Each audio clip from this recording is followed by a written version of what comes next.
આખા ગુજરાત રાજ્યમાં ફરે છે એ દીકરી માટે પણ જય સરદાર. હવે હું શ્વેતાબેન પટેલને આપીશ કે એમના વિશે પાટીદાર અનામત વિશે એમની તેજાબી ભાષામાં આપણે કહેશે જય સરદાર.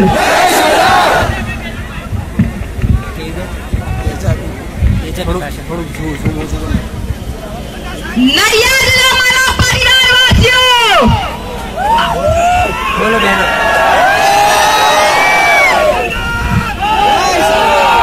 અને વિશેષમાં કહું ને તો મારા યુવાન મહિલાઓ જય સરદાર જય સરદાર જય પાટીદાર જય પાટીદાર. સરકારશ્રીએ કોને કેટલું આપ્યું પાટીદાર સમાજને એનો વિરોધ નથી પરંતુ અમને અમારા હકનું નથી મળતું એનો વિરોધ છે. આ મંગળ ગ્રહ પર ભારતનું મિશન તો પહોંચી ગયું પરંતુ આ જનરલ કેટેગરીમાં બિન અનામત ત્યાંનો ત્યાગ છે. અરે કહેવાય છે કે આ લોકશાહી દેશ છે, બધા જ લોકો સમાન છે. જો સરકારી ચોપડામાં લખાતું હોય ને અનામત કે બિન અનામત તો દરેક વ્યક્તિ અનામત અથવા તો બિન અનામતી હોવો જોઈએ. આને કહેવાય લોકશાહીનો સાચો ન્યાય. જાતિ આધારિત અનામત એ હિન્દુસ્તાનની એક ઐતિહાસિક ભૂલ હતી અને એ ભૂલ ન સુધારવી એટલે કે બીજી ઐતિહાસિક ભૂલ કહેવાય. અને જ્યારથી અનામત માંગો આ શબ્દ કાને સંભળાયો છે ને ત્યારથી આ ન માંગવા વાળો પાટીદાર સમાજ માંગી શું રહ્યો છે? શું પાટીદાર સમાજ ભિખારી થયો છે? શું પાટીદાર સમાજ લાચાર થયો છે? શું પાટીદાર સમાજે પોતાનું ગૌરવ ભૂલ્યો છે? તો પછી થયું છે શું? અન્યાય. તો સાંભળો, પાટીદાર સમાજ એ ગરીબોનું કલ્યાણ માંગે છે. પાટીદાર સમાજ એ ભેદભાવ ન રાખવો એ માંગે છે. પાટીદાર સમાજ એ સ્વમાનથી પોતાનો હક માંગે છે. અને પાટીદાર સમાજનો શું વાંક છે કે પાટીદાર સમાજનો શું અપરાધ છે? નહીં, વિકાર છે. એમાં તો સરકાર શ્રીનો અન્યાય છે. આ હક માટે એકઠો થયેલો અમારો પાટીદાર સમાજ એ કોઈની ઉશ્કેરણી કે કોઈની ચેનલ વડે આંદોલન ચલાવી રહ્યો નથી.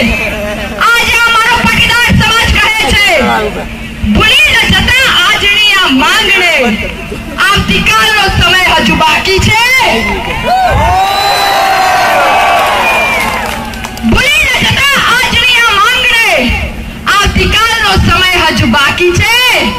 આ તો અવાજ છે, પાટીદારની ગર્જનાઓ તો હજુ બાકી છે.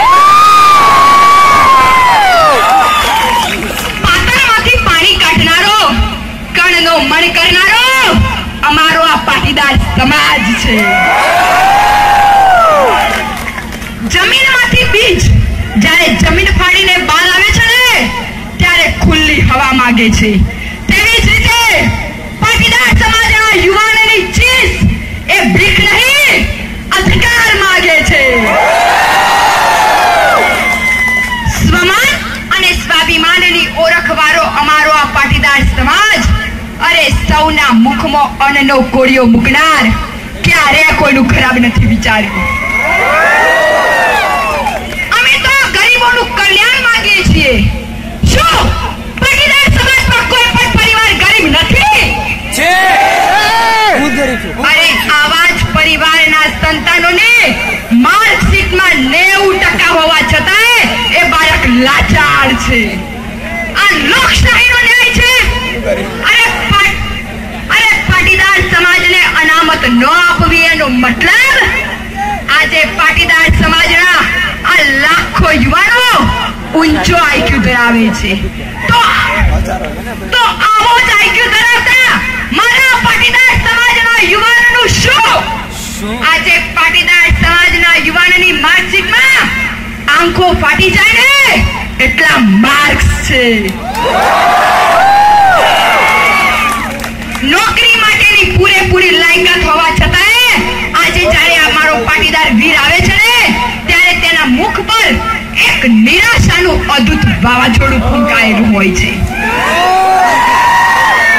આજનો મારો પાટીદાર સમાજ કહે છે કે દરિયો એ મર્યાદાઓથી બંધાયેલો હોય છે, પરંતુ આ સરકારશ્રીએ દરિયા સમા મારા પાટીદાર સમાજને મર્યાદાઓનું ઉલ્લંઘન કર્યું છે. આજે મારો પાટીદાર વીર એ છાતી ખોલીને ખુલ્લા મેદાનમાં આવ્યો છે. તાકાત હોય ને તો મારા વીરની છાતીને વીંધી નાખો, અથવા તો સમાનથી હક આપો. હું આ પાટીદાર સમાજની દીકરી સંતાન શ્વેતા પટેલ ઈડર સરદારના સંતાનની તાકાતની અવગણના કરશો નહીં.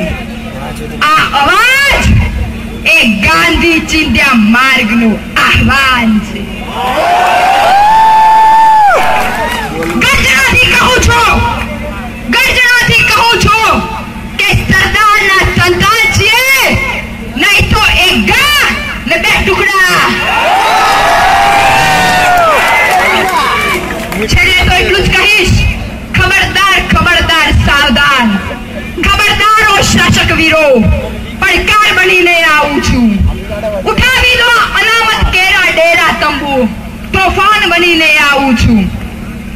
સચવા ઇતિહાસ ક્રાંતિ બદલવા નવ નિર્માણ બનીને આવું છું. પાઈ દીધું અભિન આ પાટીદાર સમાજને, નિંદ્રાથી સૌ પાટીદાર વાસીઓ આલેખન કરી જગાવું છું. મુજ બંધુઓ ભેટ કરે છે તો એનું પેટ ઠરે છે. આ ફાટી ઉઠે જ્વાળામુખી જઠરની